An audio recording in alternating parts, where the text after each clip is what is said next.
dosen saat ini itu jangan mengajar materi-materi yang dulu diajarkan oleh dosennya. Kembali lagi bersama saya Teja Yuda. Saat ini saya sedang bersama Bapak Dr. Puji Isyanto. Apa kabar Bapak? Alhamdulillah baik Mas Teja. Terima kasih telah hadir di Andaro Media Iya, Bapak. terima kasih. Saya panggilnya Mas aja ya. Iya Bapak, dengan senang hati. Bagaimana Pak kegiatannya akhir-akhir ini? Ya, alhamdulillah. Terima kasih ya Mas Teja bisa hadir dalam kesempatan ini. Jadi kegiatan hari ini memang ya bertambah kesibukan, bertambah aktivitas ya.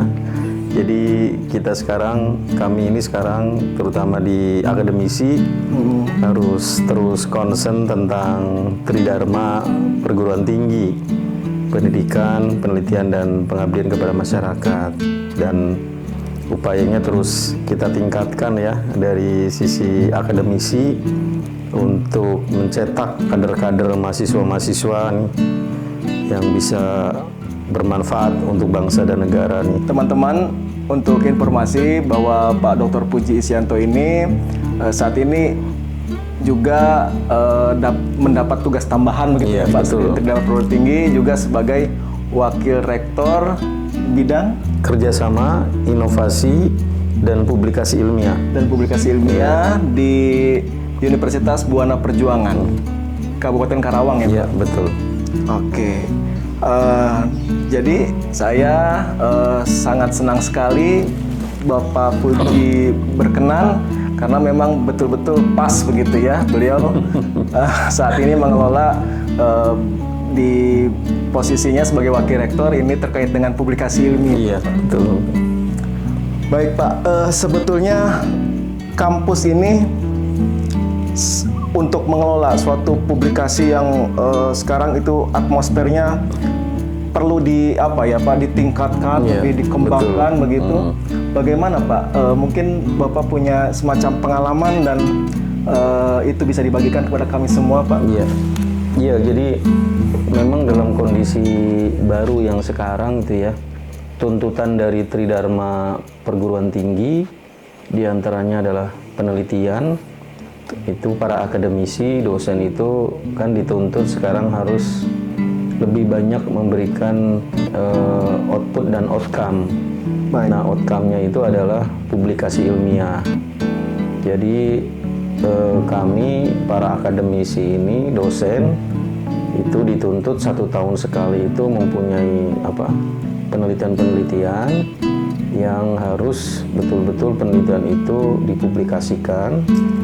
Kemudian setelah dipublikasikan penelitian itu kemudian jika ada yang memang dimanfaatkan untuk pengabdian kepada masyarakat, itu harus terus inline ke pengabdian kepada masyarakat. Dan hasil riset kemudian pengabdian kepada masyarakat itu juga menjadi luaran untuk pembelajaran. Ya, jadi kami selalu menyampaikan gini Mas Teja, dosen saat ini itu jangan mengajar materi-materi yang dulu diajarkan oleh dosennya. Oke. Itu yang ingin sering saya sampaikan. Jangan mengajarkan materi-materi yang diajarkan oleh dosennya dulu. Kenapa itu, Pak? Ya karena materi-materi itu pasti sudah ketinggalan zaman. Materi-materi itu sudah tidak up to date. Apalagi saya bidang di ilmu ekonomi ya. Belajar makroekonomi, mikroekonomi, sistem ekonomi, belajar begitu dinamis. Begitu dinamis. Kemudian manajemen ya. Itu perubahannya itu setiap saat gitu ya. Jadi inilah yang ingin saya sampaikan. Kenapa melalui Tridharma tadi, terutama di aspek penelitian dan pengabdian kepada masyarakat. Nah, riset ini kan kita riset dilakukan sekarang. Hasil riset itu kita publikasikan baik nasional maupun internasional. Baik. Kemudian hasil riset itu masuk lagi diteruskan inline ke pengabdian kepada masyarakat. Keluarannya bisa jadi modul, masuk ke pembelajaran yang diinsersikan ke pembelajaran. Baik. Oleh karena itu materinya harus betul-betul up to date dari hasil-hasil riset. Gitu. Jadi pengalaman riset yang memang saya alami ya, di kondisi sekarang kita harus menyesuaikan dengan kondisi sekarang. Tuntutannya kan harus bereputasi nasional, terakreditasi Sinta. Kemudian kalau bereputasi internasional itu udah Scopus dan lain sebagainya. Ya itu memang ya kewajiban kita yang harus kita laksanakan, walaupun beberapa dosen memang merasa itu tugas berat gitu ya, tugas berat. Dan ini yang perlu dicamkan lagi ya Mas Teja sebagai seorang akademisi itu. Baik. Jadi seorang dosen itu bukan hanya mengajar. Nah itu yang perlu dicatat, bukan hanya mengajar, tapi ada aspek tridharma yang lain, penelitian dan pengabdian kepada masyarakat melalui publikasi ilmiah. Gitu, Mas. Itu ya Pak, signifikansinya sebagai seorang akademisi ya, dalam hal ini dosen gitu ya. Betul, betul. Oke, sehingga ya kita bukan terbagi, akan tetapi kita harus bisa untuk mengelola itu semua ya Pak. Tridharma perguruan tinggi. Jadi bukan hanya mengajar, hanya mengajar dan mengajar sekalipun ya sebetulnya ya memang itu juga suatu proses pembelajaran juga bagi kita ya Pak, karena dalam mengajar kita mungkin sebelumnya mempersiapkan diri terlebih dahulu dan sebagainya tentu saja, dan itu tadi ditekankan bahwa ya jangan lagi menyampaikan yang sudah tidak relevan barangkali ya Pak. Tidak relevan. Dan satu lagi ada anggapan yang keliru ya di masyarakat kita, bahwa masyarakat kita tuh cenderung hanya tahu dosen itu hanya ngajar. Jadi beberapa yang masuk ingin jadi dosen itu katanya saya ingin ngajar gitu. Padahal tugas dosen itu bukan hanya mengajar gitu. Ada penelitian dan ada pengabdian kepada masyarakat. Nah, tugas saya terutama di bidang kerjasama, inovasi, dan tadi tentang publikasi ilmiah, mempublikasikan karya-karya dosen, mempublikasikan karya-karya mahasiswa, ya, di kolaborasi, penelitian, dan pengabdian kepada masyarakat. Gitu, Mas. Bagaimana Pak strateginya itu Pak? Jadi strategi yang kita lakukan agar terutama publikasi dosen meningkat itu, yang pertama memberikan bimbingan, ya, bimbingan dan pelatihan kepada dosen. Baik. Juga kita lakukan kan kepada mahasiswa ya. Jadi publikasi itu bukan hanya kepada dosennya saja, tapi kepada mahasiswa.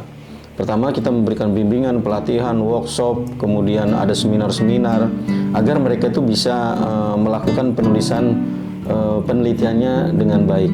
Jadi riset-riset yang dilakukan oleh dosen ataupun yang dilakukan oleh mahasiswa itu bagaimana ditulis dengan menggunakan sistematika yang sudah sesuai ya dengan kondisi jurnal yang akan dituju oleh dosen atau mahasiswa tersebut.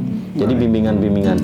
Kemudian yang kedua kita membuka jaringan. Baik. Ya, membuka jaringan ke beberapa perguruan tinggi baik skala nasional maupun internasional, terutama kepada para penerbit jurnal. Jadi ketika kita sudah punya jaringan itu, ketika artikel atau jurnalnya kita akan kita publish ke suatu penerbit tertentu, kita tidak ada kendala gitu ya. Itu strategi yang kedua yang kami lakukan. Kemudian yang ketiga, strateginya adalah kolaborasi dengan perguruan tinggi. Baik. Ya, ada namanya kita saling bertukar reviewer, saling bertukar mitra bestari, ya, saling bertukar editor dengan perguruan tinggi lain baik di dalam negeri maupun di luar negeri. Karena tuntutan sekarang itu kita sekarang bukan hanya di dalam negeri, kita harus ya merambah global ya, internasional riset-riset kita gitu ya. Seperti saya misalnya bekerja sama riset itu dengan dosen-dosen di Malaysia ya misalnya, kemudian dosen-dosen di Filipina, di Singapura, itu kita sudah mulai menjalin riset-riset itu. Dan menjalin kerjasama itu kalau kita tidak menjalin kolaborasinya akan sulit. Ya oleh karena itu 3 syarat itu kita berkolaborasi baik perguruan tinggi dalam negeri maupun perguruan tinggi luar negeri. Itu Mas ya. Pak, menarik sekali Pak. Lalu selain strategi tadi tentu ada tantangan ini Pak. Iya. Ya betul. Tantangan kami ya memang untuk pembinaan terutama kepada dosen ataupun kepada mahasiswa. Ya ini harus terus-menerus, kadang penyakitnya itu malas ya. Dosen itu penyakitnya malas karena apa tadi? Katanya sibuk mengajar ya, sibuk ngajar ke kelas. Jadi mencari orientasinya itu ngajar di kelas. Nah, itu tadi yang ingin saya luruskan, itu harus dirubah lah mindset itu. Nah, kemudian tantangan yang berikutnya, jadi sekarang ini kami contoh ya untuk yang teknikal langsung teknis, mahasiswa dosen, terutama dosen itu harus punya akun-akun untuk publikasi. Akun-akun untuk publikasi atau yang kita sebut sebagai ID ya, yang dipersyaratkan oleh kementerian. Contoh misalnya di kita kementerian itu ada ID Sinta. Ya dosen wajib punya akun Sinta. Kami wajibkan. Pokoknya tidak ada kata tidak mungkin, wajib bikin akun ID Sinta, bikin akun ID Orchid, bikin akun ID Pablon, bikin akun ID Scopus. Ya, kalau sudah Scopus, pasti ID Scopusnya akan muncul. Nah, ini tantangan kita. Ya, kita harus membuat satu lompatan yang berani gitu ya. Artinya kita paksa saja dosen itu. Kalau tadi paksa? Iya, kalau nggak bisa nggak akan bisa. Jadi kita paksa. Tantangannya kan tadi gitu ya. Jadi kalau nggak kita paksa, mereka nggak akan mungkin bisa itu. Ya. Dan kita semuanya terbuka agar semua dosen itu bisa melakukan riset ini dengan baik gitu. Baik, Pak. Oke, Pak Puji, saya kira memang kita punya semacam tadi tantangan, tapi juga tentunya ada strategi-strategi ya dalam perjalanannya begitu, Pak. Sekarang ini apa yang bisa mungkin dibagikan kepada ini teman-teman semuanya best practice yang dimiliki oleh Universitas Buana Perjuangan begitu? Baik. Jadi untuk best practice terutama di bidang riset dan publikasi ilmiah adalah yang pertama, kita bisa melakukan penelitian itu dari hal-hal di sekitar kita, ya, hal-hal di sekitar kita. Misalnya kebetulan kalau saya bidangnya manajemen, ya penelitian-penelitian di riset bidang manajemen. Dan selalu kami harapkan itu best practice-nya dosen melibatkan mahasiswa. Melibatkan mahasiswa dalam riset penelitian. Ya, ketika misalnya ada mata kuliah tertentu yang kita ampu di dalam perkuliahan, libatkan mahasiswa. Karena saat ini Kementerian Kemendikbudristek juga sangat melakukan itu, ingin melakukan itu, dosen-dosen itu. Didorong untuk melakukan itu, libatkan mahasiswa dengan penelitian-penelitian dosen. Entah mahasiswa itu nanti sebagai surveyor, mahasiswa itu sebagai nanti alat analisisnya dan sebagainya. Itu libatkan. Dan sekarang itu skema-skema penelitian di Kemendikbudristek sangat terbuka lebar ya. Pendanaan juga sangat terbuka lebar. Peluang-peluang untuk mendapatkan riset, dana hibah penelitian itu udah sangat luar biasa ya dari Dikti atau dari Kemendikbudristek itu. Yaitu yang pertama best practice-nya yang ada di sekitar kita, topik-topik riset, kemudian libatkan mahasiswa. Kemudian yang ketiga, yang tidak kalah pentingnya juga ini, kita selalu hasil-hasil riset itu dimasukkan ke dalam penelitian ataupun dimasukkan ke dalam pembelajaran. Di pembelajaran itulah yang kita sampaikan kepada mahasiswa itu adalah temuan-temuan penelitian, hasil-hasil karya di bidang kreativitas mahasiswa, hasil-hasil karya di bidang pengabdian kepada masyarakat. Jadi ini selalu up to date gitu ya, selalu up to date terkait mungkin. Ya kalau misalnya bidangnya ekonomi, ya kita sampaikan penelitian-penelitian, riset-riset di bidang ekonomi. Saat ini jurnal-jurnal sudah sangat luar biasa ya. Kita harus referensi jurnal itu sudah harus mutakhir juga untuk jurnal-jurnal ini. Itu Mas best practice-nya itu. Oke Pak, ini unik juga Pak dalam arti UBP begitu ya, di Karawang ini mungkin juga bersanding dengan perguruan tinggi yang lainnya, Unsika misalnya ya Pak. Dan di Karawang ini suatu kota dengan yang kita semua tahu mungkin kota industri yang mungkin masih terbesar mungkin ya Pak. Betul, salah satu yang terbesar. Baik. Dan juga bagaimana peran ya perguruan tinggi dalam konteks riset ini Pak, untuk blended mungkin ya Pak dengan dunia industri begitu. Nah itu pentingnya ya, dalam konteks riset ini di program-program kementerian selalu dikaitkan riset itu dilakukan dengan cara kolaborasi dengan dunia usaha, dunia industri atau DUDI ya. Sehingga kami di universitas dengan para dosen-dosen itu jika melakukan penelitian itu juga melibatkan dunia usaha dan dunia industri. Oke. Ya, dunia usaha dan industri itu apa sih yang dibutuhkan oleh mereka? Apa sih yang diinginkan oleh mereka? Terutama sesuai dengan keinginan dari perusahaan yang menginginkan sesuatu itu bisa bertambah. Kesulitan dari perusahaan itu apa? Jadi link and match-nya itu bisa ketemu dalam riset itu. Jadi kolaborasi dengan kawasan industri, asosiasi perusahaan, dunia usaha dan dunia industri. Ini kita harus masuk ke sana. Jangan sampai nanti kita tertinggal atau ketinggalan ya. Bahkan mungkin di era industri 4.0 atau society 5.0, ini kita harus cepat nih. Baik, gitu harus ya. percepatan dengan perusahaan. Perusahaan sudah pakai teknologi apa, nanti perguruan tinggi harus bisa link and match ya dengan apa yang dibutuhkan perusahaan gitu. Jadi kolaborasi riset terutama dengan kolaborasi dengan perusahaan-perusahaan di kawasan industri itu ya. Mungkin ya menawarkan konsep terbaru untuk penyelesaian masalah-masalah dalam industri, dalam usaha. Kemudian Pak, kalau di UBP sendiri bagaimana ini untuk tadi kan didorong dosen, tetapi juga banyak sekali mungkin ya dosen ini juga ada keluhan-keluhan. Kita pasti ada didorong ya. untuk perguruan tridharma perguruan tinggi, tetapi juga ya dalam hal lainnya di sisi lainnya banyak keluhan-keluhan ya. Betul. Mungkin kalau kita di dunia perguruan tinggi tahu mungkin keluhan-keluhan yang paling banyak. Bagaimana untuk mendorong itu Pak, mengelola itu? Jadi memang kalau keluhan pasti ada ya, keluhan. Ya tadi karena sibuk mengajar, kemudian ada berbagai kepentingan dan sebagainya. Nah, untuk ngatasin masalah itu, kita selalu memberikan semacam motivasi ya. Pertama, berikan motivasi kepada dosen. Baik. Ya, kalau kita tidak memberikan motivasi kepada dosen, tentunya rasa ingin dia melakukan penelitian dan sebagainya itu sulit.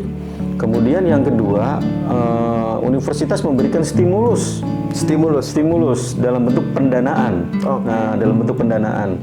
Kalau misalnya dosen itu melakukan penelitian dan publikasi nasional, Sinta 1 kita berikan sekian rupiah, Sinta 2 kita berikan sekian rupiah. Kemudian kalau publikasinya tembus ke jurnal bereputasi internasional, ini juga sekian rupiah. Ada stimulus dana yang diberikan oleh perguruan tinggi, jadi terpacu. Ya tadi orientasinya tadi tidak hanya kepada ngajarnya saja, riset ini juga ada dana loh gitu. Selain untuk berdampak kepada jabatan akademik dosennya dia juga ada pengayaan untuk peningkatan pembelajarannya dosen itu, untuk mata kuliahnya dia diberikan dana lagi Mas ya. Coba nelitinya untuk dia, dananya untuk dia, publikasinya untuk dia. Jadi kami di UBP itu mempunyai semacam slogan ya, dosen itu berkarya. Berkarya? Ya, jadi mungkin saya bisa dengar dosen itu berkarya. Jadi bukan bekerja. Dan filosofi kami berkarya itu adalah dosen itu jam kerjanya bisa 24 jam. Ya, ingat ya Mas Teja ya, kalau zaman pandemi itu kuliahnya itu harus menyiapkan materi, ya bikin riset-riset di rumah, itu bisa 24 jam. Ya, berbeda dengan orang-orang karyawan yang 8 jam sudah pasti, 7 jam sudah pasti, ya sudah selesai. Tapi kalau dosen kadang di rumah dihubungi mahasiswanya, menyiapkan materi pembelajaran, ya. Betul nggak Mas Teja ya? Menulis menyiapkan juga. laporan penelitian. Menyiapkan laporan, bikin LKD, bikin BKD, apalagi harus riset dan sebagainya. Itu Mas Teja. Jadi berkarya ya, dosen itu berkarya. Nah Pak, untuk di dalam konteks ini ya pendanaan tadi, kita tentunya mungkin saya tidak tahu mungkin di UBP seperti apa, tetapi penelitian itu diberikan dana dan tentu saja ada laporan, gitu Pak.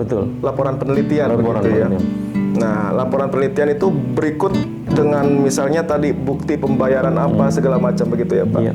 Nah, di luar itu Pak, yang misalnya tadi untuk akomodasi segala macam, ada honor untuk penelitinya begitu, dalam artian ini kan intelektualitas dia gitu ya, para dosen dalam melakukan penelitian pun tentunya karena kapasitasnya begitu ya. Dan itu masuk dalam arti ada space khusus begitu. Iya, betul. Atau harus dilaporkan semuanya begitu. Ada space khusus. Jadi gini teknisnya ya Mas. Teknisnya.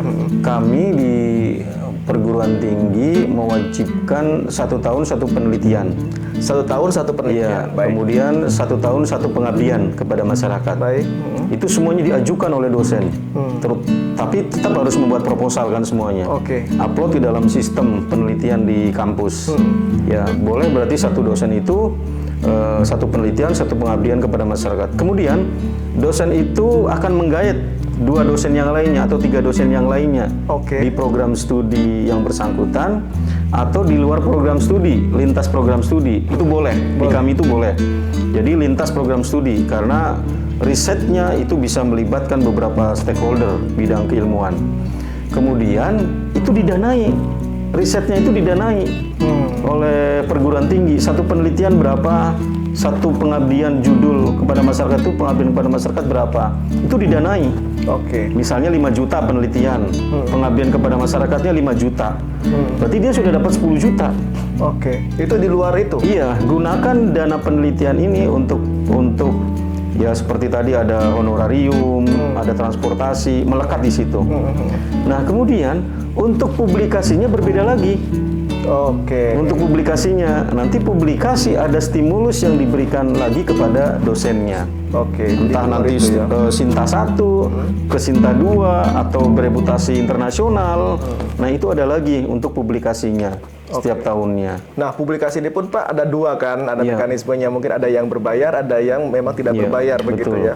Nah, untuk yang berbayar, itu dibayari oleh lembaga atau Iya, dibayar dari semua oleh uang itu? Dibayarkan semua oleh lembaga. termasuk stimulus? Termasuk ada invoice, ada LOA yang diterbitkan oleh jurnal tersebut, dan berapa nilai yang diajukan, Oke. itu diajukan sebagai publikasi ilmiah.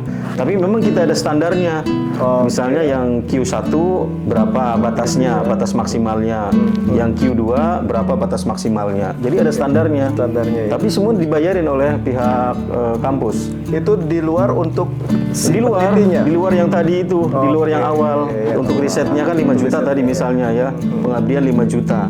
Setelah ini berhasil, luarannya mendapatkan artikel, artikel itu disubmit. Oke. Setelah lulus atau LOA. publish dapat LOA, publikasinya itu diganti. Diganti. Oke, ada bonus juga setelah itu? Tidak ada bonus. Bonusnya banyak ya. Oke, ya. Jadi bonusnya itu jabatan akademiknya meningkat. Oke. Ya, pemeringkatan dosen Angka di Sintanya kreditnya ya, Pak? meningkat, kumnya meningkat ya. Iya, ya. Karyanya dia meningkat dan dihargai. Oke. Dan kemudian satu lagi, ya, trik kami itu di kampus setelah mempublikasikan penelitiannya, pengabdian kepada masyarakatnya, publikasinya itu kami wajibkan didaftarkan di Kemenkumham, pihak kekayaan intelektual. Oke. Jadi mendapatkan satu penelitian didaftarin ke Kemenkumham. Dia satu pengabdian daftarin di Kemenkumham, mendapatkan sertifikat haki. 2 komponen bisa Ya, ditulis di sisternya di ya. KDR, dan biayanya memang ini oleh sendiri. Tapi karena menggunakan akun dari kampus, maka cukup murah biayanya, hanya 200.000 Oke. per judul artikel. Untuk Kemenkumham itu. Untuk Kemenkumham, semua kami yang bantu untuk proses upload untuk pengajuan HKI-nya. Nah, kalau publikasinya tidak berbayar ini, Iya. jurnalnya free, Bisa itu diajukan bisa diajukan ke pihak kampus. pihak kampus. Pihak kampus. Berarti itu betul-betul untuk penelitinya. Iya, betul-betul untuk membantu penelitian. Wah. Untuk membantu penelitian. Ya, mungkin kan mereka ada menghabiskan perjalanan, ya, ada kuota yang harus dibayarkan, kerjasama dengan pihak luar, mengganti makannya, mengganti hotelnya, ada seperti itu mungkin ya. Itu. Oke, Bapak, menarik sekali ya di Iya. dunia publikasi ilmiah ini. Menantang sekaligus ya, tentunya ini menggairahkan ya sebenarnya ya. Itu Ini memotivasi dosen. memotivasi sebetulnya. Kalau tidak seperti itu tadi, akhirnya dosen tuh malas-malas, hanya inginnya ngajar gitu. Jadi kami nggak begitu. Kami menciptakan dosen itu semangat. Ada stimulus-stimulus yang harus sentuhan-sentuhan eksternal kan harus kita buat ya agar mereka bisa semangat. Baik. Dan itu akan berdampak kepada dosen dan lembaga. Karena kami mewajibkan setiap publikasi email dosennya itu harus mempunyai domain UBP, domain kampus. Baik. Tidak boleh menggunakan domain email luar. Kalau itu kita tidak ganti. Harus menggunakan domain ubpkarawang.ac.id. Itu kewajiban. Apalagi untuk koresponden. Iya, untuk autor, korespondensi itu adalah kewajiban. Kalau dia diterima di Scopus Internasional menggunakan email lain nggak bisa. Oke. Iya, itu kewajibannya harus menggunakan domain UBP. Tuh. Karena banyak ternyata ada beberapa dosen yang mencantumkan emailnya bukan email kampus, Dia tidak email backup, pribadi, ya, Pak. email pribadi, dan itu nggak boleh gitu ya. Baik. Jadi dampaknya kepada dosen untuk peningkatan jabatan akademik dosen dan dampaknya kepada lembaga yaitu pemeringkatan kampus, pemeringkatan perguruan tinggi. Oke. Dan alhamdulillah Sinta UBP ini peringkatnya sudah 138 nasional ya. Wah. Sudah terangkat itu dari tadi strategi-strategi yang dilakukan untuk publikasi. Baik, Ya. Pak. UBP ini sendiri berdiri tahun berapa ya, Pak? UBP SK-nya itu tahun 2014. Tahun 2014. Ya, 2014. Kemudian karena itu di bulan Oktober dan baru menerima pendaftaran mahasiswa baru itu di tahun 2015. Operasional untuk membuka pendaftaran mahasiswa baru. Dan sekarang mahasiswanya sudah berapa ini? Nah, sekarang secara pendaftaran mahasiswa mencapai 15.000. 15.000. 15.000. Satu tahun rata-rata yang daftar itu 2.200 sampai 2.300 rata-rata per tahunnya. Bahkan kemarin di COVID, ya perguruan tinggi yang lain itu turun, UBP di atas 2.000 malahan. 2.300. Tahun lalu ya 2.300. Ya insya Allah nanti karena mungkin melihatnya pangsa pasarnya yang luar biasa ya di Kabupaten Karawang ini untuk kampus ini. Ada berapa program studi, Pak? Ada 12 program studi dan 7 fakultas yang ada di UBP. Kita terus-menerus ingin mengembangkan ya program studi itu. Ada penambahan program studi atau penambahan fakultas yang memang hasil apa istilahnya dugaan kami market share-nya besar gitu ya. Marketnya besar yang perlu dikembangkan. Tapi ya memang saat ini Kementerian Kemendikbudristek sedang masih moratorium ya. Untuk ilmu sosial itu masih moratorium. Hanya masih dibuka itu di bidang-bidang ilmu-ilmu eksak seperti teknik, komputer, kimia itu masih dibuka gitu. Oke. Kalau boleh tahu bisa disebutkan apa saja Pak? Program studinya ya. Program studinya Fakultas Ekonomi dan Bisnis itu prodinya akuntansi dan prodi manajemen. Kemudian Fakultas Teknik, prodinya teknik industri dan teknik mesin. Kemudian program studi keguruan dan ilmu pendidikan. Program studinya ada 3, PPKN, PGSD, dan pendidikan agama Islam. Kemudian Fakultas Hukum, program studinya ilmu hukum. Kemudian program Fakultas Psikologi, program studinya ilmu psikologi. Kemudian Fakultas Farmasi, program studinya farmasi. Fakultas Ilmu Komputer, program studinya Sistem Informasi, dan program studi Teknik Informatika. Jadi ada 7 fakultas, 12 program studi saat ini. Rata-rata sekarang ini akreditasinya B semua. B semua. Hanya memang kemarin itu di farmasi sekarang sedang mengajukan reakreditasi ya untuk peningkatan reakreditasi. Baik, Pak.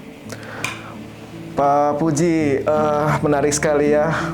Ini tadi kita bicara tentang publikasi ilmiahnya dalam dalam konteks Bapak sebagai pengelola di Wakil Rektor bidang itu, dan Pak Dr. Puji ini juga minat risetnya sebetulnya kemana nih, Pak? Iya. Berkaitan dengan minat riset ya, Iya, Pak. Tentunya minat riset saya itu sesuai dengan bidang keilmuan saya di bidang manajemen. Manajemen ya, Pak? Manajemen itu lebih kepada marketingnya. Baik. Strategic marketing, kemudian riset marketing, manajemen strategik. Kemudian saya juga tertarik di total quality management ya. Kemudian manajemen keuangan pemerintahan, itu saya sangat tertarik di minat riset untuk bidang manajemen yang itu. Dan alhamdulillah dari beberapa riset-riset manajemen dan juga buku-buku yang saya tulis, ya kaitannya ke situ, ke minat saya itu. Baik, oke. Nah, teman-teman yang saat ini, teman-teman mahasiswa yang sekarang sedang berkuliah di manajemen ya, di program studi manajemen. Nah, kita perdalam lagi wawasannya di bidang manajemen nih Pak. Riset-riset apa yang harus didorong ya, topiknya ini Pak? Ya, jadi topik-topik bidang ilmu manajemen itu kan tadi ya, kecepatan perubahannya itu sangat luar biasa ya kalau menurut saya. Beberapa pakar manajemen itu mengatakan ada disrupsi lah dalam riset itu, terutama di bidang manajemen ini. Karena kita fokus manajemen itu adalah ilmu dan seni ya, ilmu dan seni yang ada di sekitar kita sebenarnya. Karena ilmu manajemen itu adalah multi entry sebenarnya itu. Kita tahu ya dari orang program studi lain bisa belajar manajemen, orang kesehatan bisa belajar manajemen. Jadi manajemen itu sifatnya multi entry. Betul. Jadi topik-topik yang sekarang kekinian ya, yang harus kita kaitkan kepada terutama di Society 5.0 ini, terutama kalau manajemen itu adalah knowledge management yang harus kita ubah ya, tentang knowledge management. Kemudian teori-teori yang berkaitannya dengan digital marketing, digitalisasi. Karena saya khususnya di marketing nih misalnya, manajemen pemasaran, itu digital marketing. Nah, kita tahu sekarang itu saya sering ya mendengarkan obrolan di masyarakat kalau ke lapangan itu ya, dengan bahasa mereka itu masyarakat, orang mah sekarang nggak perlu keluar kemana-mana, cukup lewat handphone, membeli sesuatu barang itu bisa langsung. Jadi mual kemana-mana masyarakat teh. Jadi sekarang digitalisasi marketing, terutama produk ekonomi kreatif, betul, UMKM itu sudah harus ke sana arahnya. Nah, topik-topik riset yang harus dibangun yaitu harus mengarah ke sana. Digitalisasi marketing, keuangan, kemudian sumber daya manusia. Ya, kita tahu tentang human capital ya di bidang manajemen sumber daya manusia. Pegawai itu sekarang harus berbasis kinerja ya. Marketing tadi harus digitalisasi. Nah, ini topik-topik yang menarik. Dan kalau saya lihat topik-topik ini cukup mendapat perhatian ya dari pemerintah. Artinya dari sisi pendanaan, kalau topik-topik ini dikembangkan menjadi satu riset, ini saya rasa pemerintah juga akan membantu pembiayaannya gitu ya, membantu pendanaannya. Karena dibutuhkan dalam kondisi sekarang. Bagaimana UMKM bisa meningkat? Ya, masuk kepada marketplace misalnya, masuk kepada digitalisasi itu. Kemudian bagaimana manajemen itu berbasis kinerja, itu dibutuhkan dalam kondisi sekarang. Nah, itu topik-topik yang kekinian yang memang dan harus kita implementatif ya, penelitian itu harus implementatif dan operasional. Harus bisa dilaksanakan gitu. Oke, ini sejalan ya dengan saya juga pernah ngobrol dengan Pak Sudirman Said ya begitu ya, pada saat sekarang ya tentunya yang aplikatif inilah yang dirasa perlu untuk didorong begitu ya, karena untuk pengembangan ilmu pengetahuan ya kita mungkin bisa saja gitu mengadopsi dari luar begitu dan itu sudah banyak begitu, tapi permasalahannya ini dalam implementasinya ini ya Pak. Iya betul. Jadi kita mendorong memang sekarang ke riset-riset itu harus berbasis implementasi dan operasional gitu ya. Misalnya kita membuat satu riset misalnya di UMKM, di ekonomi kreatif UMKM. Bagaimana mereka bisa masuk ke pasar e-commerce, ke marketplace, dan bisa memang ada di situ kolaborasi di manajemen itu. Jadi manajemen yang dibangun itu adalah manajemen kolaborasi, ya. Itu topik yang juga bagus yang bisa dibangun. Dan UMKM itu harus ada pendampingan gitu, pendampingan dari akademisi, para stakeholder. Nah, itulah yang kita riset itu yang kita teliti itu ya, bidang UMKM ataupun ekonomi kreatif itu. kolaborasi itu hanya dengan UMKM atau masyarakat umum yang bahkan belum mengakses ini, Pak? Atau gimana? Semua kita perlu lakukan kolaborasi, terutama dengan UMKM-nya. Ketika kita melakukan riset pengabdian kepada masyarakat, ada pendampingan ya, ada pendampingan akademisi, kemudian dengan UMKM. Apa sih keluhan-keluhan mereka? Nah, keluhan-keluhan mereka itulah menjadikan fenomena permasalahan dalam riset yang harus kita angkat dan memberikan solusi riset itu. Oke. Solusi itulah yang kita tawarkan dan harus kita bisa operasionalkan sertifikat untuk riset penelitiannya itu untuk UMKM-nya. Oke, teman-teman mahasiswa yang mungkin sekarang sedang skripsi maupun tesis ya, barangkali bahwa yang lagi ya cukup menarik begitu sekarang ini adalah digitalisasi. Ya, dalam marketing ini, Pak ya. Oke. Tapi bagaimana Pak suatu karya tulis ya, baik itu mungkin skripsi maupun pendampingnya begitu ya. Sekarang ini kan ada pendampingnya yaitu artikel jurnal yang harus disubmit untuk mahasiswa. Karya tulis seperti apa yang pas begitu di mata dosen ini Pak untuk teman-teman mahasiswa?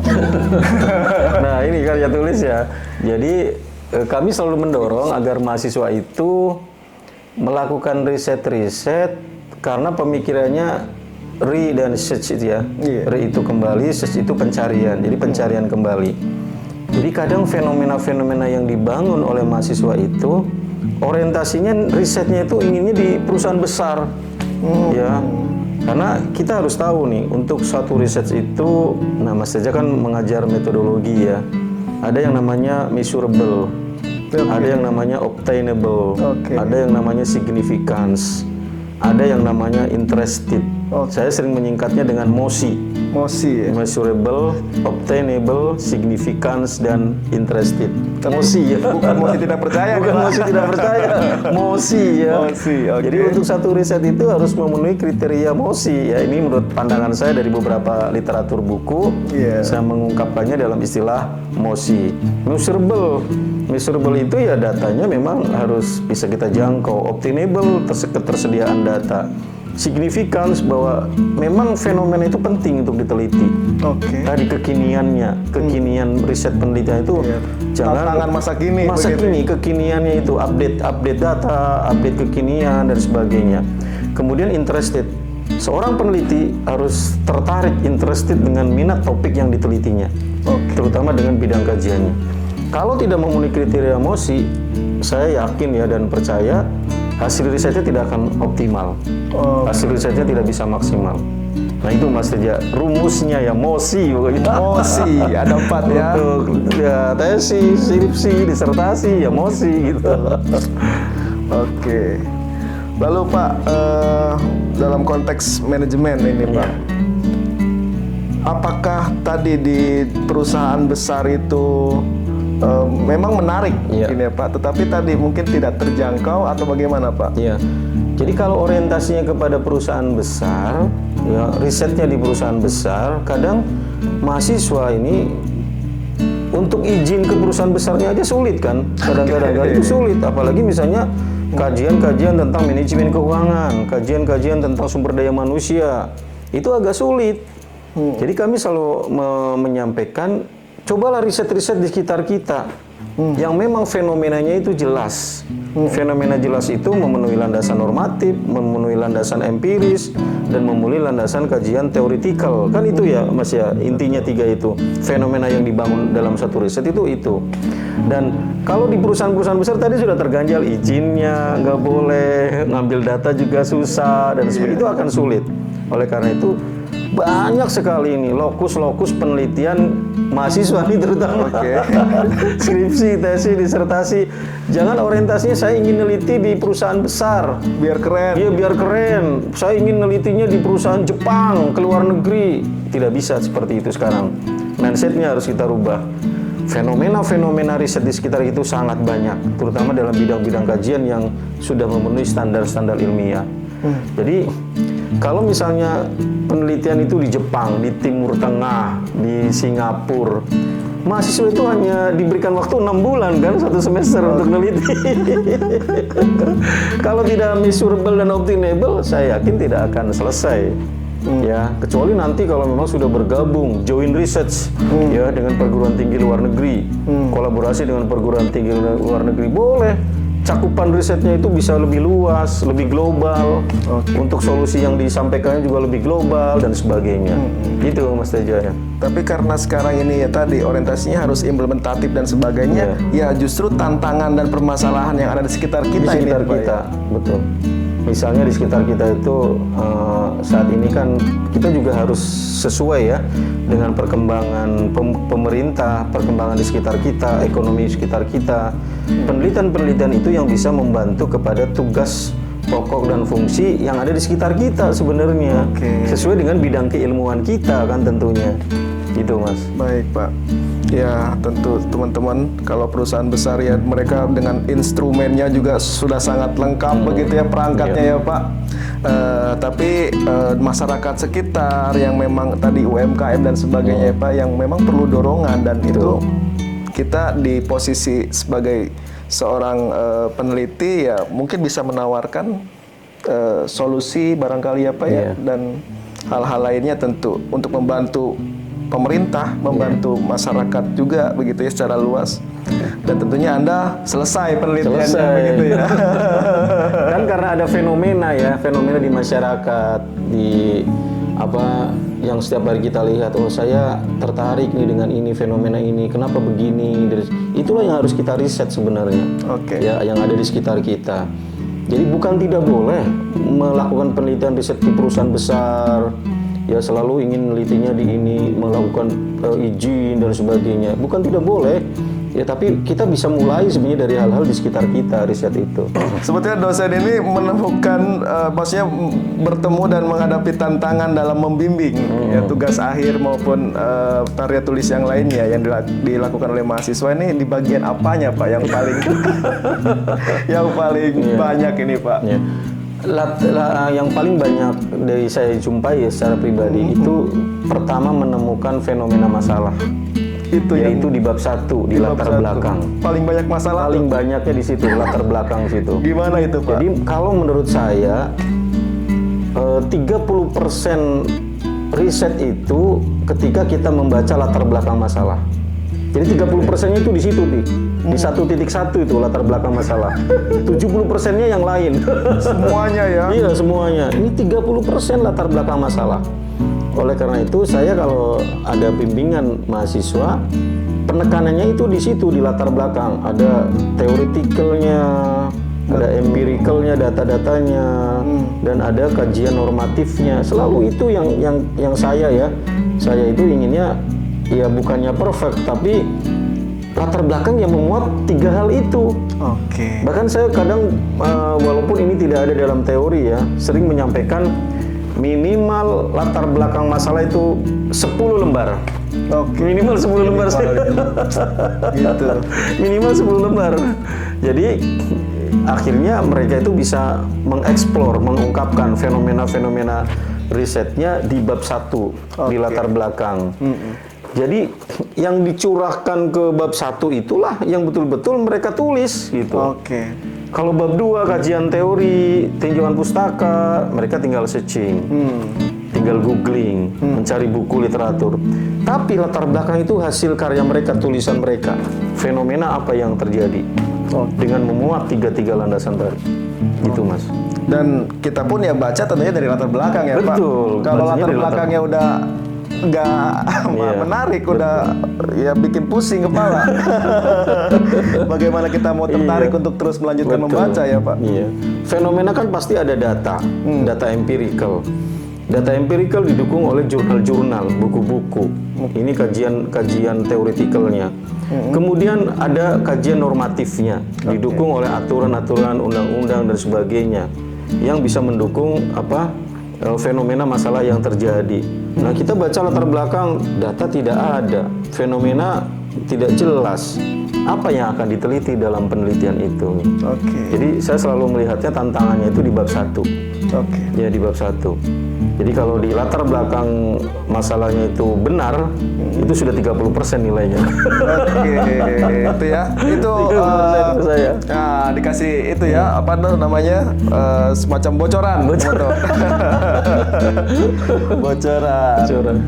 Oke. Nah, Pak, permasalahan yang lainnya nih Pak di tugas akhir atau di karya tulis di bidang studi program studi manajemen ini Pak. Ya, yang lainnya selain tadi di latar belakang masalah, ketika menemukan hasil penelitian ya, ini juga ranking kedua berarti ya. Oke. Ketika menemukan hasil penelitian itu tidak dibahas atau pembahasannya sangat singkat. Hasil penelitian yang ditemukan kan ketika dia menemukan satu fenomena, oh hasilnya ini ternyata pelaksanaan digitalisasi UMKM itu seperti ini. Nah, pembahasan kadang itu kurang lengkap pembahasannya. Oke. Ya, pembahasan dari hasil yang ditemukan kan harus selalu ada. Oke. Oleh karena itu judulnya hasil dan pembahasan. Karena berbeda, hasil adalah yang ditemukan, pembahasan adalah membahas hasil yang ditemukan. Diskusinya ya, mendiskusikannya. Apa isi dari pembahasan hasil penelitian? Isinya yang pertama, membandingkan apa yang ditemukan di hasil penelitian dengan teori-teori yang ada, teori-teori kekiniannya yang ada. Dari buku, dari jurnal. Oh, berarti betul penelitian yang terdahulu sekarang kejadiannya sama. Temuan saya juga seperti ini. Dibandingkan. Kemudian yang dilakukan sekarang apakah sudah sesuai, kekurangannya apa? Itulah yang dibahas. Oke. Jadi ketika menemukan harus dibahas dalam penelitian. Kadang hanya menemukan tapi tidak bisa membahas. Nah, itu kesulitannya. Dan paling banyak saya jumpai itu juga seperti itu. Kalau menemukan gampang, oh saya bisa menemukan ini, tapi tidak bisa membahasnya gitu loh. Nah, ini akhirnya temuan aja udah ya Pak. Iya, betul. Dan pengen lulus, pengen di ACC. Iya. Dan pengalaman secara pribadi ketika kita submit di jurnal nasional, internasional, para reviewer juga menginginkannya seperti itu. Betul. Pembahasannya kurang, pembahasannya tidak lengkap, ya, pembahasannya sangat singkat, ya. Jadi pembahasan itu juga harus kita optimalkan. Oke. Baik Pak, ya tadi ya ketika dibandingkan begitu ya dalam istilahnya Pak Dr. Fuzi, apakah itu mungkin memperkuat ya Pak ya temuan kita, apakah itu memang katakanlah mengkritisi gitu ya temuan sebelumnya yang ada di penelitian yang lain atau bagaimana, dan itu perlu diperjelas lagi begitu teman-teman ya. Oke, Bapak untuk apakah di program studi manajemen itu bisa melakukan penelitian di mana saja nih Pak? Ya. Jadi untuk bidang ilmu manajemen itu bisa di perusahaan, bisa di UMKM, di desa, di kecamatan, di OPD, di pemerintah daerah. Oke, bagaimana itu Pak? Ya, jadi makanya tadi saya menyampaikan manajemen itu multi entry, dimanapun ada. Bahkan teorinya dipinjam Pak. Iya, dipinjam teori-teori manajemen itu, planning apa, organizing apa, actuating apa, controlling apa. Wah, gitu Pak ya. Memanage organisasi itu bagaimana, ya kan? Oke. Bisa penelitian di rumah sakit. Bisa penelitian di apotek, bisa penelitian di desa. Semua ada aspek manajemen. Makanya jangan sampai ada mindset mahasiswa nih ya terutama. Saya inginnya di perusahaan besar enggak seperti itu sebenarnya. Di sekitar kita itu ada, di desa ada, ya di lingkungan masyarakat sekitar apa, ya itu bisa diteliti. Ya kemarin saya sudah udah ada satu mahasiswa yang meneliti tentang perilaku konsumen pembelian marketplace tertentu di satu daerahnya dia, di desa tertentu. Itu diteliti oleh dia. Ya, untuk marketplace-nya di desa ini, dia melakukan survei di satu desa itu, ternyata banyak sekali yang menggunakan marketplace itu membeli barang itu diteliti itu perilakunya bagaimana, perilaku konsumennya, apakah marketplace tertentu, pembelian barangnya dan sebagainya. Pada saat pandemi ya, Mas Teja mungkin sangat paham orang itu tidak keluar ya, tidak keluar dari rumah, dan marketplace itu sangat naik sekali. Untuk pesanan antar makanan minuman itu sangat naik. Itu ada yang sudah meneliti tentang hal-hal seperti itu. Jadi kan di sekitar kita itu bisa diteliti. Iya. Betul. Jadi aspek-aspek manajemen karena tadi multi entry, di desa pun bisa, warung juga bisa, restoran bisa, kafe bisa sambil nongkrong mas. Sambil nongkrong sambil neliti. Jadi produktif ya teman-teman ya nongkrong. Iya sambil nongkrong kan sekarang musimnya kafe misalnya. Betul. Apa ini kafe? Saya sering apa ini angkringan? Teliti tuh tentang angkringan. Teliti tuh tentang kafe yang sedang booming katakanlah sekarang ya. Kenapa di angkringan lampu nggak ada? Kemudian jauh-jauhan gelarin apa? Tikar. Paling belinya minuman, tapi bisa berjam-jam di situ. Nah itu kalau dalam marketing namanya experiential marketing, mas. Iya, teliti tentang experiential marketing di kedai angkringan seperti itu.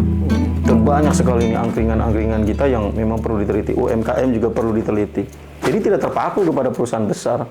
Banyak sekali. Ya, banyak sekali aspek manajemen itu. Multi entry di mana saja ada. Menarik sekali. Lalu inovasi ya, inovasi riset yang seperti apa yang harus di-create gitu ya, untuk ditawarkan kepada halayak begitu, kepada masyarakat yang itu juga berguna dan berkontribusi tentunya untuk kehidupan bersama. Iya. Jadi dalam satu riset memang kita perlu melakukan inovasi. Ya, dosen itu tidak hanya riset terus selesai, tapi ada dampak-dampak lain, impact-impact lain dari riset itu yang memang bisa menjadi inovasinya baik untuk dosen dan bermanfaat untuk lembaga. Nah, contoh aja saya nih ya, saya contoh nih. Ya, ini ada buku strategi persaingan bisnis. Ya, jadi dosen ketika melakukan riset, kemudian membuat suatu buku, keluarannya menjadi buku, bukunya juga ISBN, kemudian didaftarkan lagi ke misalnya kerjasama dengan Badan Riset Inovasi Nasional, mendapatkan pendanaan untuk bukunya, bukunya juga didaftarkan ke Kemenkumham lagi, jadi haki lagi, inovasinya sudah bukan main. Risetnya didanai, publikasinya sudah didanai. Dari publikasi sudah ada HKI. Kalau dia dibikinkan buku, dapat HKI lagi, dapat pendanaan lagi dari BRIN misalnya. Kalau tembus untuk riset di BRIN, inovasinya. Jadi makanya berkarya, kita harus berkarya. Ya, berkarya itu penting bagi seorang dosen. Berkarya itu lebih, jadi setelah riset tidak hanya berhenti, banyak luarannya. Oleh karena itu riset itu kan harus, sekarang ditanya itu pasti luarannya apa, publikasinya apa, apakah dapat buku, apakah yang lainnya. Nah buku ini berisi tentang topik-topik yang memang dirasakan di dalam riset penelitian. Ya, riset penelitian itu dituangkan dalam buku, sehingga tadi akhirnya keilmuan itu selalu up to date.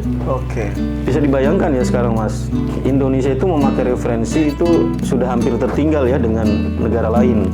Betul. Saya sering komunikasi dengan beberapa periset atau dosen di luar negeri.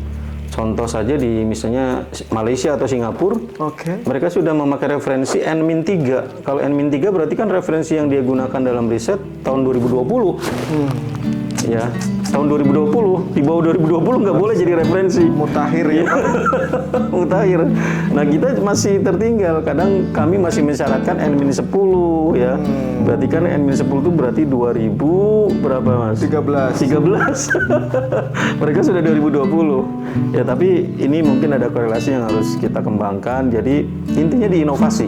Inovasi riset itu harus dikembangkan dari dalam diri dosen, bahwa dia itu periset, dia sebagai periset untuk bisa mengembangkan apakah luarannya publikasi ilmiah plus mendapatkan buku ini, buku yang bisa bermanfaat. Betul. Gitu mas. Jadi ini penelitiannya berapa lama Pak dulu? Kalau penelitian rata-rata ya kalau yang sudah kita lakukan itu 1 semester ya. Satu semester. Ada beberapa penelitian yang memang multi years ya, ada 2 tahun karena membutuhkan kolaborasi ataupun tingkat luaran yang lebih tinggi, TKT yang lebih tinggi. Ada yang harus menyentuh kepada teknologi tepat guna, inovasi yang lain. Itu memang multi years, ada yang 1 tahun, 2 tahun. Tapi rata-rata kita 1 tahun bisa maksimal untuk meneliti dan mendapatkan sebuah buku. Jadi kalau sebagai syarat 1 tahun 1 buku cukup. Wow. 1 tahun 1 buku cukup, 1 penelitian cukup. Jadi setelah penelitian, lalu penelitiannya didaftarkan ke Kemenkumham, lalu juga ditulis lagi, luarannya menjadi buku, didaftarkan lagi. Lagi. Udah berapa itu? Udah berapa? Artinya kekayaan intelektual dia yang didapatkan dan diakui oleh pemerintah. Luar biasa. Jadi guru besarnya. Inovasi. Dan ini semua dosen sudah kita coba sampaikan. Dan karena kita di akademis ya, peluang-peluang di akademis ini secara keilmiahan harus kita bangun. Belum lagi jurnalnya ya, Belum Pak? lagi jurnalnya kan tadi. Ya. Betul. Jurnalnya, publikasinya, dapat bukunya gitu kan. Dan ini tentunya itu tadi manfaatnya ya, karena di dalam bentuk buku ini lebih bisa diakses ya secara luas di masyarakat. Dan jangan lupa sekarang Mas, di fenomena yang terbaru, untuk akreditasi perguruan tinggi dan program studi, luaran dosen yang inovasi ini justru menjadi tantangan untuk kita. Saat ini kan Ban PT sudah merubah penilaian untuk akreditasi dengan menggunakan LED, laporan evaluasi diri, dan laporan LKPT, laporan kinerja perguruan tinggi. Nah, hal seperti ini harus dimasukkan dalam pembelajaran. Ini masuk ke dalam media pembelajaran, temuan-temuan penelitian di dalam pengabdian kepada masyarakat. Ini yang diinginkan oleh kementerian tuh ini sebenarnya. Hasil riset dituangkan dalam penelitian pengabdian kepada masyarakat, dampaknya apa kepada pembelajaran, menjadi sebuah buku, disampaikan kepada mahasiswanya. Itu yang kekiniannya itu. Wah, betul. Jadi tadi saya menekan lagi, dosen tidak boleh mengajar apa yang diajarkan dosennya yang lalu. Dengan cara riset dan inovasi yang dilakukan. Gitu, Mas. Wah, mutakhir. Jadi saya serahkan bukunya nih, Mas. Wah, buat saya nih, Pak. Iya. Wah, terima kasih banyak ya, Pak. Ini akan saya baca ini, Pak. Insya Allah. Semoga bermanfaat. Iya. Walaupun teman-teman beda bidang ilmunya, tapi multi entry. Oh, teman-teman, Pak Dr. Puji ini sebagai bocoran bahwa beliau itu dosen saya juga, teman-teman, waktu S1 ya, dan saya belajar tentang pengantar ilmu ekonomi, makro, mikro ekonomi itu dari beliau, dan sampai sekarang masih terngiang-ngiang suara beliau. Alhamdulillah. Dulu. Iya. Terima kasih banyak, sama-sama. Terima kasih banyak. Begitu besar jasa Bapak kepada saya secara personal, dan juga terima kasih telah menyempatkan waktunya untuk hadir, meluangkan waktu untuk berbagi di sini. Semoga Bapak senantiasa sehat. Amin, amin, amin. Berkah berlimpah rezeki dan diberikan nikmat panjang umur. Dan teman-teman semuanya, itulah diskusi kita ya dengan Bapak Dr. Puji Isyanto, dan semoga kita dapat mengambil manfaatnya untuk terus bertumbuh, berkembang, berbunga, berbuah, dan bersukacita. Sampai jumpa kembali.